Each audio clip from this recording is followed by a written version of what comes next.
Welcome to Right versus Left News, your daily briefing on the stories that matter, told from both sides of the aisle. I'm your AI host, Chris, and each day I bring you the most important political and cultural news, with perspectives from conservative and progressive voices. No spin, no agenda, just the facts and the opinions that shape our national conversation. Let's dive in.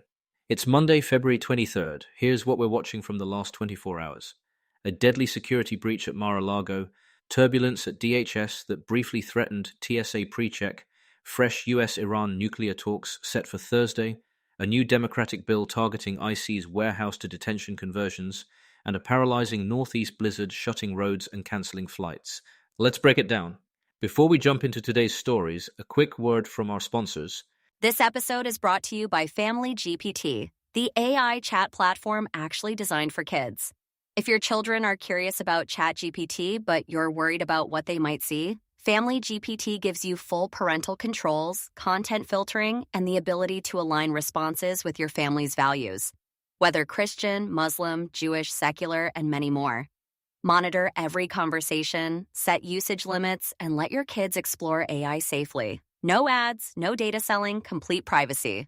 Sign up free at familygpt.chat. Thanks to our sponsors for supporting Right vs. Left News. Now, let's get to the headlines. First up, early Sunday morning in Palm Beach, Secret Service agents and a local sheriff's deputy shot and killed a 21-year-old man who breached the secure perimeter at Mar-a-Lago. Officials say he was near the north gate with a shotgun and a fuel can. After commands to disarm, they say he raised the weapon, and officers opened fire. President Trump was in Washington at the time. The FBI is leading the investigation alongside Palm Beach County authorities. Major outlets, including the Associated Press, The Washington Post, and CBS News, align on the basic timeline and confirm no protectees were on site. On the right, coverage frames this as another reminder of escalating threats against Trump, a rationale for aggressive protective postures and tougher penalties for armed breaches. Expect calls for faster prosecutions of those who make violent threats against public officials. On the left, reporting emphasizes the facts of the security response and the ongoing probe, while cautioning against politicizing a still developing case.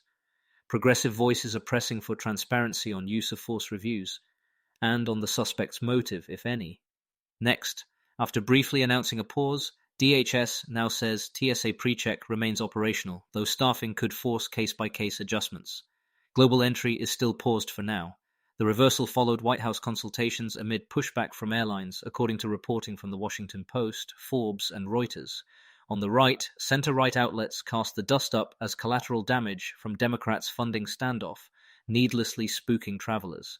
Some also note DHS prioritized overall traveler flow by scrapping courtesy escorts for VIP travelers. On the left, coverage stresses the whiplash for millions of travelers and characterizes DHS's moves as politicizing essential services during a shutdown, with particular concern that global entry remains offline. Third, the United States and Iran will resume nuclear talks Thursday in Geneva, with Oman facilitating. Tehran says it's finalizing a proposal focused squarely on the nuclear file. Washington is pressing for strict limits, robust inspections, and a halt to high-level enrichment, even as regional tensions run high. The Associated Press and Al Jazeera outline similar timing and tone from both sides. On the right, skepticism runs deep. Commentators argue zero enrichment should be the floor and warn Tehran uses talks to buy time, urging military pressure as leverage and snap back sanctions if Iran stalls. On the left, reporting highlights diplomatic openings, encouraging signals from Tehran, a narrow scope on the nuclear issue, and potential confidence-building steps tied to sanctions relief, while noting Iran's domestic unrest complicates the calculus. We'll be right back with more of today's news after this brief message. This episode is brought to you by Family GPT, the AI chat platform actually designed for kids. If your children are curious about ChatGPT, but you're worried about what they might see, Family GPT gives you full parental controls, content filtering, and the ability to align responses with your family's values, whether Christian, Muslim, Jewish, secular, and many more. Monitor every conversation, set usage limits, and let your kids explore AI safely. No ads, no data selling, complete privacy. Sign up free at familygpt.chat. Thanks again to our sponsors. Now back to the news.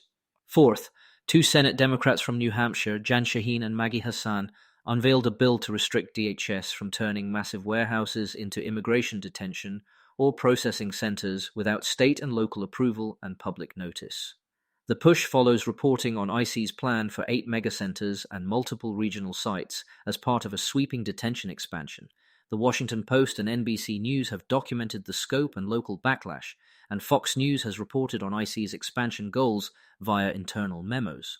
On the right, coverage stresses that ICE needs more space and modernized hubs to carry out deportation orders, casting the Democratic bill as a NIMBY move that could tie federal hands on a national enforcement mission funded by Congress. On the left, reporting highlights transparency gaps, zoning concerns, and risks of mass detention models, from legal access and due process hurdles to strain on local infrastructure, arguing for community consent and narrower, monitored facilities. Fifth, a powerful nor'easter is slamming the Northeast today with blizzard conditions, prompting emergency declarations, road bans, and mass flight cancellations from New York to New England. The Associated Press tallies widespread closures. State notices across Maryland, New Jersey, Connecticut, Delaware, Rhode Island, and Massachusetts detail travel restrictions and National Guard activations. Fox Weather and the Wall Street Journal track the aviation and economic fallout. On the right, weather coverage leans into blunt safety messaging. Heed the bans, expect airport paralysis, while some caution against overusing emergency powers, backing time-limited, clearly communicated restrictions. On the left, the Washington Post's weather desk underscores the storm's severity, likely a bomb cyclone, and the need for aggressive public safety steps, with some linking the frequency of extreme events to climate resilience planning and robust public services. Quick recap. A deadly breach at Mar-a-Lago is reigniting concerns about security and political violence. DHS walked back a pre-check pause but keeps global entry on ice. Washington and Tehran head back to the table. Senate Democrats seek to slow ICE's warehouse-to-detention build-out, and a historic blizzard is testing emergency management and air travel across the Northeast. We'll keep tracking it all for tomorrow's show. That's it for today's episode of Right versus Left News. Remember, understanding both sides isn't about picking a team, it's about being informed. Subscribe wherever you get your podcasts, and join us tomorrow for another balanced look at the day's biggest stories. Until next time, stay curious and stay informed.